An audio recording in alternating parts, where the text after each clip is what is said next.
Johnny Sandhya சீரியல்ல இன்னைக்கு ரொம்ப அட்டகாசமான எபிசோடா இருக்கு. மாயா வந்து பிச்சை உதறிட்டாங்க. மிஸ் பண்ணாம ஃபுல்லோடையும் கேளுங்க. அதுக்கு நான் இந்த வீடியோ பிடிச்சிருந்துச்சுன்னா லைக் பண்ணி பாருங்க. ரொம்ப பிடிச்சிருந்துச்சுன்னா சேனலுக்கு வந்து சப்ஸ்கிரைப் பண்ணி கண்டினியூஸா ஆதரவு வந்துட்டாங்க. நம்ம மாயா வந்து பேசுகிறாங்க. அவ தப்பான பொண்ணுன்னு சொன்னாலும் நீங்கள் நம்ப மாட்டேங்கிறீங்க. ஃப்ராடு தன்னை பண்ணி ஜெயிக்கிறான்னு சொன்னாலும் நீங்கள் நம்ப மாட்டேங்கிறீங்க. ஏதோ ஒரு டெக்னிக் பண்ணி தான் அவள் ஜெயிச்சுக்கிட்டு இருக்கா. ஆனால் உங்களுக்கு புரிய மாட்டேங்குது. ஆனால் தனலட்சுமி வந்து கடுமையாக வந்து போராடிட்டு இருக்கா. உனக்கு தனலட்சுமி ரொம்ப பிடிக்கும் தான், நான் ஒத்துக்கிறேன் அப்படின்னு சொல்லி பத்மா வந்து பேச்ச ஆரம்பிக்கிறாங்க. அதுக்குன்னு என் வீட்டு வந்த மருமகளை எங்கள் வீட்டு பொண்ணை நீ எல்லாம் அசிங்கப்படுத்தலாம் கூடாது. உனக்கு என்ன தெரியும் பண்பாடை பற்றி கலாச்சாரத்தை பற்றி அப்படின்னு ஒன்று ஒன்றா பேசி மாயா மேலே அபாண்டமாக குற்றச்சாட்டு வைக்கிறாங்க. அந்த இடத்துல நம்ம பத்மா உன்னோட வளர்த்தவங்கலாம் சரியில்லை அப்படின்னு சொல்லும்போது, என்னை பற்றி பேசுங்க, உங்களுக்கு எல்லா உரிமையும் இருக்குது. ஆனால் அதுக்குன்னு எங்கள் அம்மா அப்பாவை பற்றியெல்லாம் எதுவும் பேசாதீங்க.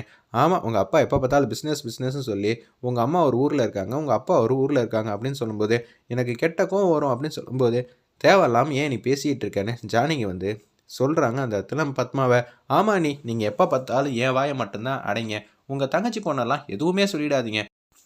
ரமணி பாட்டி வந்து கடுப்பாயிட்டாங்க. ஏய், என்ன பேசிகிட்டு இருக்க? அவள் யார் தெரியுமா? உன் அண்ணனோட பொண்டாட்டி. அப்போனா உனக்கு அண்ணி முறை. அப்படி இருக்கும்போது அவங்கள்ட்டே திம்புறா பேசுகிற. ஜானகி எப்போதுமே வந்து நியாயத்தின் பக்கம் தான் இருப்பா. அது எனக்கு எல்லாமே தெரியும். உன் பக்கம் நியாயம் இருந்தா உன்னை எதுவுமே சொல்லியிருக்க மாட்டா. மாயா வந்து கண்டிச்சிருப்பா. அவளை பொறுத்தளவு எல்லாமே நியாயமாக தான் நடந்துப்பா. தேவையெல்லாம் பேசாத. ஆமாம், என்னையே எப்போ பார்த்தாலும் சொல்லுங்கன்னு சொல்லிட்டு மாயா மட்டும் கோச்சிட்டு போகிறாங்க. பின்னாடியே நம்ம சீனுவும் தனலட்சுமி போகிறாங்க. நான் உங்களுக்காக தான் ஏதாவது பேசிகிட்டு இருக்கேன். நீ தான் பரதநாட்டியம் வந்து பிச்சு உதறிவல்ல, நீ ஏதாவது பண்ணி பர்ஃபார்ம் பண்ண வேண்டியதானே. உனக்கும் கலாச்சாரம் நாகரிகம் பண்பாடு எல்லாம் தெரியும் காட்ட வேண்டியதானே அப்படி நம்ம சீனு வந்து பேச்ச ஆரம்பிக்கிறாங்க.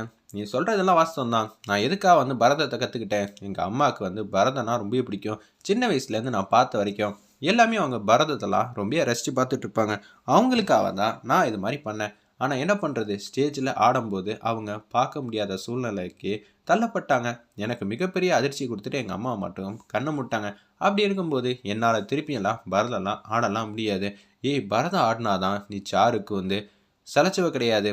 அவள் ஃப்ராடு பண்ணி எல்லாத்தையும் செய்கிறா. நீ நேர்மையாக நியாயமாக வந்து பேசினாதான் பத்மா பார்வதி எல்லாரும் வந்து கேட்பாங்க. எங்கள் அம்மாவே உன்னை கண்ணாமனா திட்டுறதுக்கு வாய்ப்பு இல்லைல்ல அப்படின்னு சொல்கிறாங்க. சரி, ஏதாவது பண்ணலாமாங்கிற மாதிரி மாயா வந்து திங்க் பண்ணுறப்ப, தனலட்சுமி எனக்காக பாட மாட்டியா, எனக்காக டான்ஸ் ஆட மாட்டியா அப்படின்னு சொல்லும்போது, சரி உங்கள் 2 பேருக்காக நான் சொல்கிறேன், கீழே போய் இன்ஃபார்ம் பண்ணுங்கன்னு சொல்லும்போது, நான் காஸ்டியூம் மாற்றிட்டு வந்தேன்னு சொல்லிட்டு, எல்லாரும் எங்கேயும் போகாதீங்க, இன்னும் கொஞ்சம் நேரத்தில் வந்து நம்ம வீட்டில் முக்கியமான நபர் வந்து பரதம் வந்து ஆட போகிறாங்க. யாரா அது இந்த வீட்டில் வந்து பரதம் தெரியுது அப்படின்னு சொல்லி யோசிச்சுட்டு இருக்காங்க. அந்த இடத்துல ஒட்டுமொத்த குடும்பம். மாயா வந்து அந்த காஸ்டியூமில் வந்தோடனே எப்படி இருந்தாலும் காமெடியாக தான் ஆடுவான்னு வீட்டில் இருக்கிற எல்லாரும் நினச்சிட்டு இருக்கப்ப டான்ஸ் வந்து ஆரம்பிக்கிறாங்க. ஆடுறாங்கன்னு சூப்பராக வந்து எக்ஸ்ட்ரா நிறையா பர்ஃபார்ம் பண்ணி முடிச்சிட்டாங்க.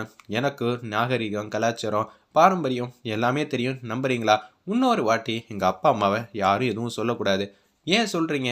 எனக்கு எல்லாமே தெரியும் அப்படின்னு சொல்லும்போது சாருமதி வந்து யோசிக்கிறாங்க. அச்சச்சோ, இவளை லேசுப்பட்டவன் நினச்சது ரொம்ப தப்பாக போச்சு அப்படின்னு சொல்கிறாங்க. அந்த இடத்துல நம்ம சாருமதி வந்து ரொம்ப பயந்துடுறாங்க. நம்ம எப்போதும் போல் ஃப்ராடு பண்ணி தான் பாட்டு பாடணும். ஆனால் இவ சூப்பராக உண்மையிலே வந்து எக்ஸ்ட்ரா நிறைய டான்ஸ் ஆடினாலே இதிலெல்லாம் டூப்போ போட்டெல்லாம் பர்ஃபார்ம் பண்ணிட்டு இருக்க முடியாது. இவளை சாதாரண பொண்ணாக நினச்சது ரொம்ப தப்பாக போச்சுன்னு சாருமதி வந்து யோசிச்சுட்டு இருக்கப்ப கடுப்பாயிட்டாங்க. அந்த இடத்துல நம்ம ரகுராம், என்னது உங்கள் வீட்டை பற்றி உன்னை பற்றி யாரும் வந்து பேசக்கூடாதா? பரதம் வந்து உனக்கு எப்படி வந்துச்சு? எங்கள் அம்மாவுக்கு பிடிக்குங்கிற ஒரே காரணத்துக்காக தான் நான் வந்து பரதத்தை வந்து கற்றுக்கிட்டு சர்ப்ரைஸ் பண்ணலான்னு அவங்க முன்னாடி போய் நின்னப்ப என்னால் எதுவும் பண்ண முடியாமல் போயிடுச்சு. அவங்க என்னை பார்த்து முத்தம் கொடுத்தது எல்லாம் ரொம்ப ஃபீலிங்காக இருந்துச்சு. உனக்கு ஏன் முத்தம் கொடுத்தாங்க, எதுக்கு முத்தம் கொடுத்தாங்கன்னு இன்னும் கொஞ்சம் நேரம் கழிச்சு உனக்கு தெரிய வரும்னு சொல்லி ரகுராம் வந்து கை தூக்கி பேசுகிறாங்க. உன்னோட திறமையெல்லாம் எங்கேருந்து வந்துச்சு தெரியுமா? ஜானகிட்டேருந்து தான் வந்துச்சு. ஏன்னா ஜானகி எவ்வளோ எக்ஸ்ட்ரா நிறையா பரதம் ஆடுவான்னு இங்கே எல்லாருக்குமே தெரியும்னு சொல்லி அந்த இடத்துல வீட்டில் இருக்கிற எல்லாரும் சொல்கிறாங்க. ஆமாம்மா, எனக்குன்னு ஒரு டேலண்ட் இருந்துச்சுன்னா நீங்கள் தான் ஒத்துக்க மாட்டீங்களே, உங்களை பற்றி எனக்கு தெரியாதா? என் டேலண்ட் எதுவும் உங்களால் ஏற்றுக்க முடியாமல் இருந்துச்சுன்னா இது இவங்ககிட்டேருந்து தான் வந்துச்சு, இவங்ககிட்டேருந்து வந்துச்சுன்னு மழுப்புவீங்க. இதுவே நான் தப்பு பண்ணால் மட்டும் உங்ககிட்டேருந்து உங்கள் அப்பா அம்மா கிட்டேருந்து வந்துச்சுன்னு சொல்லி என்னை வந்து திட்டுவீங்க. இதுதானே உங்களுக்கு சாக்கு போக்கு அப்படின்னு சொல்லி மாயா வந்து பேசும்போது, ஜானகி நான் முடிவு பண்ணிட்டேன், நீ போய் டான்ஸ் ஆடுற.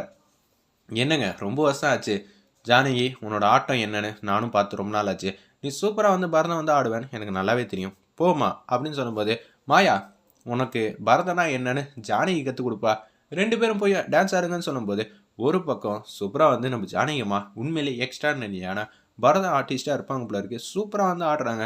மாயா வந்து அவங்களுக்கு டஃப் கொடுத்து சூப்பராக 2 பேர் வந்து நயம் பாவம்னு சொல்லுவாங்களே, அது எல்லாத்தோடையும் எக்ஸ்ட்ரானரியாக வந்து ஆடுறாங்க. வேறு லெவலில் இருந்துச்சுன்னே சொல்லலாம். எல்லாரும் வந்து கை தட்டுறாங்க. இப்போ சொல்லு மாயா, உனக்கு பரதம் எங்கேருந்து வந்துச்சு? டெஃபினெட்லி இவங்க இவ்வளோ சூப்பராக வந்து ஆடுவாங்கன்னு நினச்சி கூட பார்க்க முடியல. ஏன்னா இவங்க கிட்டேருந்து தான் எனக்கு பரதம் வந்திருக்கு. இந்த கலை மேலே இன்ட்ரெஸ்ட் இருக்குன்னு என்னால் புரிஞ்சுக்க முடியுதுங்கிற மாதிரி ரொம்ப சந்தோஷமாக இருக்கிறப்ப சீன் வந்து ஒரு ஃபோட்டோ எடுத்துகிட்டு வராங்க. அந்த ஃபோட்டோவில் பரதம் ட்ரெஸ் போட்டுட்டு க்யூட்டாக அழகாக வந்து ஒருத்தவங்க டான்ஸ் ஆடி போஸ் கொடுத்துருக்காங்க. வேறு யாரும் இல்லை, நம்ம ஜானகியம்மா தான். அந்த ஃபோட்டோ வந்து காட்டுறாங்க. என்னால் இப்போ தான் அண்டர்ஸ்டாண்ட் பண்ணிக்க முடிஞ்சிச்சு சொன்னோன்னே அந்த ஃபோட்டோலேருந்து எல்லாத்தையும் வந்து சீனுக்கிட்டேருந்து கலெக்ட் பண்ணி அவங்க மட்டும் அவன் ரூமுக்கு எடுத்துகிட்டு போயிட்டு இருக்காங்க. அவங்க வந்து நினச்சி பார்த்துட்டு இருக்காங்க. அந்த இடத்துல கடைசி நேரத்தை வந்து இவங்க பரதத்தோட உள்ள என்ட்ரி ஆனப்ப சந்தியா வந்து அவங்க முத்தெல்லாம் கொடுத்தாங்களே, அப்போனா எனக்காக முத்தெல்லாம் கொடுக்கல, உங்களுக்காக தான் முத்தமாக கொடுத்தாங்களா? சின்ன வயசில் வந்து எங்கள் அக்காவை பார்த்துக்கிட்டே இருந்திருக்காங்க எங்கள் அம்மா அப்படின்னு சொல்கிறாங்க. அந்த இடத்துல பரதம் ஆடும்போதெல்லாம் இதுக்கு தான் வந்து டிவி ஷோ முன்னாடி வந்து உட்காந்துக்கிட்டு இருக்காங்களா? ஒன்று முன்னாடியே வந்து வந்துடுறாங்க. அந்த இடத்துல நம்ம ஜானகி அம்மா பார்த்து ரசிச்சிட்டு இருக்காங்க. ஃபோட்டோவில் என்ன உனக்கு எல்லாமே புரிய வருதா? நீ அன்றைக்கி பரதத்தை வந்து ட்ரெஸ் போட்டுட்டு வந்தப்போ எனக்கு ரொம்ப சந்தோஷமாகவும் இருந்துச்சு. ஆனால் வெளியில் காட்டிக்க முடியாத சூழ்நிலை. உன்னோட பரதத்தையும் என்னால் நேரில் வந்து பார்க்க முடியல. ஆனால் இன்றைக்கி நான் பார்த்துட்டேன். ரொம்ப சந்தோஷமாக இருந்துச்சு.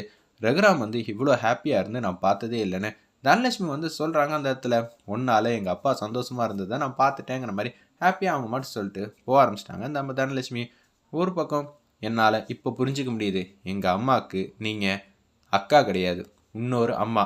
என்னால் ஹாப்பியாக வந்து புரிஞ்சிக்க முடியுது எதனால எங்கள் அம்மா உங்கள் மேலே மதிப்பு மரியாதை வச்சுருக்காங்கன்னு. கடல் கடந்து பாசம் கலந்த எல்லாமே வந்து ஒரு படி மேலே தான் அவங்க மேலே அன்பு பாசம் வச்சுருக்காங்க. என்ன பிடிக்குமா இல்லை உங்களை பிடிக்குமான்னு கேட்டால் எங்கள் அம்மாவுக்கு வேறு ஆப்ஷனே இல்லை, உங்களை தான் பிடிக்கும். ஏன்னா எங்கள் அம்மாவோட அம்மா நீங்கள் தானே அப்படின்னு சொல்லி சந்தோஷமாக வந்து நம்ம மாயா பேசுகிற மாதிரி காட்டி இந்த எபிசோடை வந்து அட்டகாசமாக முடிச்சிருந்தாங்க. வெயிட் பண்ணி பார்ப்போம் அடுத்த கட்ட சுவாரஸ்யமாக எது மாதிரி போகுதுன்னு.